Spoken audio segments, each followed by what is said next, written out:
कृत्रिम पक्षी घरटे, गाव खामगाव, जिल्हा बुलढाणा, महाराष्ट्र. पक्षीमित्र संजय गुरव यांचा उपक्रम. गेल्या 20 वर्षापासून हा उपक्रम आम्ही राबवत आहोत आणि माझ्यासोबत कायम सोबतीला असतात या उपक्रमात सर्पमित्र विजय खंडागळे. आणि गेल्या अनेक वर्षापासून हा उपक्रम आमचा सुरू असून यामध्ये दिवसेंदिवस भरपूर यश आम्हाला मिळत आहे. अशी लाकडाची इको फ्रेंडली घरटी, पर्यावरणपूरक घरटी बनवून जर आपण आपल्या अंगणातील झाडांवर लावली तर यामध्ये मैना, साळुंकी, दयाळ, पिंगळा, घुबड, पोपट अशी पक्षी नक्कीच वास्तव्य करायला येतात. यामध्ये अंडी घालतात. त्यांना पिल्लांना चारा भरवतानाचे अनेक दृश्य पाहायला मिळतात. काय झालं की आपल्या परिसरातली मोठी झाडं नष्ट झाल्यामुळे पक्ष्यांना राहायला घरटीच करायला झाडच मिळत नाही. जी झाडाची ढोली खोपा पाहिजे हे आहेत विजय खंडागळे घरटी लावताना. तर आपण जर अशी घरटी त्यांना उपलब्ध करून दिली तर पक्ष्यांच्या संख्येत नक्कीच वाढ होते आणि पक्ष्यांच्या संख्येत वाढ झाली की कीटकांच्या संख्येवर नियंत्रण राहण्यास मदत करतात पक्षी.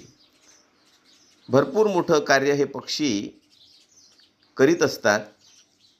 तर आपण आपल्या परिसरात पक्ष्यांची संख्या वाढवली तर नक्कीच आपल्या परसबागा, आपल्या अंगणातली झाडं सुरक्षित राहण्यास मदत होते. बघा, आपण या मैना पक्ष्यांनी घरटं केलेलं आहे याच्यामध्ये. तर आपण नक्कीच, मला असं वाटते, या उपक्रमात सहभागी होऊन, या व्हिडिओमध्ये आम्ही आमचा संपर्क क्रमांक दिलेला आहे.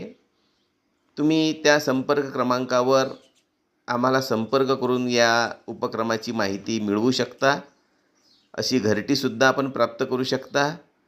नक्कीच तुम्हालाही आवडेल आणि तुम्ही जर कोणाला हा व्हिडिओ शेअर केला तर त्यांनासुद्धा आवडेल.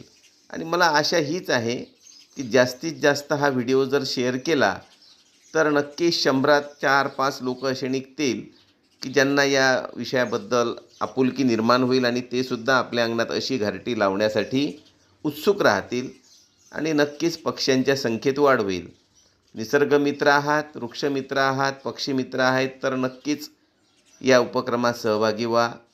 आणि अशी घरटे तुम्ही स्वतः तयार करून लावली तरी हरकत नाहीत.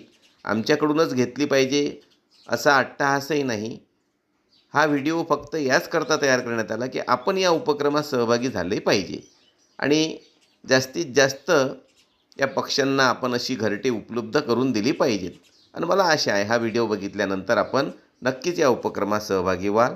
हे बघा, चिलेपालेसुद्धा आमच्या या उपक्रमात सहभागी असतात. धन्यवाद.